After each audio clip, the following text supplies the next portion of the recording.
Now theory has it, if I take my pliers and just pull from one end, don't you think it should come out? I told you this place is over 20 years old, and I don't think it's gonna come. Hey, look at that. Look at that. I didn't think it would come. There we go.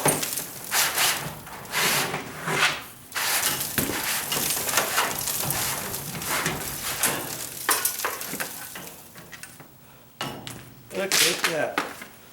I don't think I would have been able to do that without having the garage door up. Okay? And see, it's just a flat piece. Like that. It lays in there. We tilt up the edges. See? And slide it in there. So I'm gonna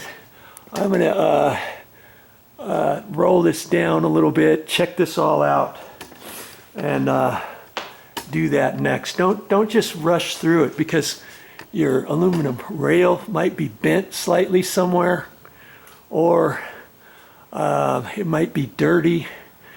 You might need to clean it so that when you get ready to push the other one in, hopefully it'll go nice and easy. That's what we want.